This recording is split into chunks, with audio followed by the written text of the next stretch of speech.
बीड ऊसतोड मजुरांचा जिल्हा। आपलं पोट भरण्यासाठी इथल्या गरीब महिला रानोवानी भटकंती करतात, पण त्यांना वर्षभर काम मिळत नाही। या महिलांना वर्षभर उत्पन्नाचं साधन मिळावं म्हणून सविता आघाव यांची आर्यन ॲग्रो कंपनी काम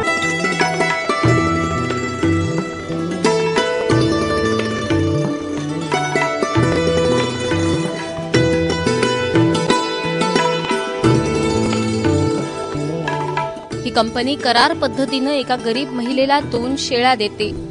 यंदा त्यांनी परिसरात 200 शेळ्यांचं वाटप केलंय। स्वतः म्हणजे मी ज्यावेळेस तिकडे गेले होते, पण त्या म्हणल्या आम्हाला शेळ्या, म्हणलं तुम्हाला शेळ्यामध्ये काय राहते वगैरे विचारलं मी त्या महिलांना, तर त्या म्हणल्या शेळ्यामध्ये आम्हाला एक थोडंसं म्हणजे रोजंदारी। आर्यन ॲग्रो कंपनीकडून महिलांना गाभण किंवा पिलांच्या शेळ्या मिळतात। या शेळ्यांचं चारा पाणी आणि शेळ्यांची वाढ केली जाते। 7 महिन्यांमध्ये 2 शेळ्यांपासून 3 ते 4 पिलं विक्रीस तयार होतात।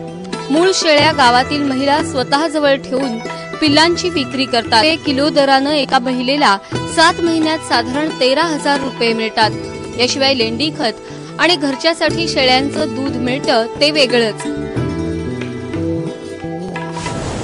शेळी पालन मध्ये फायदा एकच भेटला की जे समजायचं मोलमजुरी ज्या बायाला काम लागत नाही त्या महिलेला समजायचं 2100 ते 2200 रुपये महिना पडतो। याच्यातून एवढी रोजंदारी मिळून दिली समजायचं। ज्या महिलेला समजायचं रोजचं 6 रुपयाचं दूध आणण्याची ताकद नाही, त्याच्यातून हे दूध मिळायला लागलं त्यांच्या मुलाला पावशेर। शेतीच करत होतो, पण शेळी पालनाच्या माध्यमातून आम्हाला बराचसा फायदा होतो। दररोज रानातच जातो ना काम करायला, मग शेळीला म्हणजे नुसतं बांधून थोडा चारा गवत हे टाकतो, त्याच्यावरच शेळीचं असतं चारा, म्हणजे त्यांना जनावरासारखं खायला लागत नाही दुसरं। महिन्याला 2,000 रुपये बाई अशी कमवू शकते। साधारण 300 रुपये किलो दर त्यांना मिळतो, म्हणजे 600 शेळ्यांपासून सविता आघाव यांना 36 लाख रुपये उत्पन्न मिळतं। यातून शेळ्या खरेदीसाठी 27 लाख रुपये खर्च येतो। हा खर्च वजा करता त्यांना 7 महिन्यात 9 लाख रुपये निव्वळ उत्पन्न मिळतं।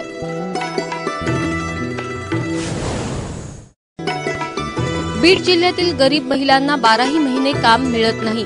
अशा स्थितीत शेळी पालनातून या महिलांना महिन्याला 1,500 ते 2,000 रुपये उत्पन्न मिळतं। घरच्या शेतातली कामं करून मोलमजुरी करूनही महिला शेळ्यांचं संगोपन करू शकतात। शेतमजूर किंवा छोट्या शेतकऱ्यांनी शेतीला जोड म्हणून स्वतः खरेदी करून 2-3 शेळ्या पाळल्या तर त्यांना शेळी पालनाचा मोठा आधार होऊ शकतो। बीडहून गोविंद शेळकेसह ब्युरो रिपोर्ट, एबीपी माझा।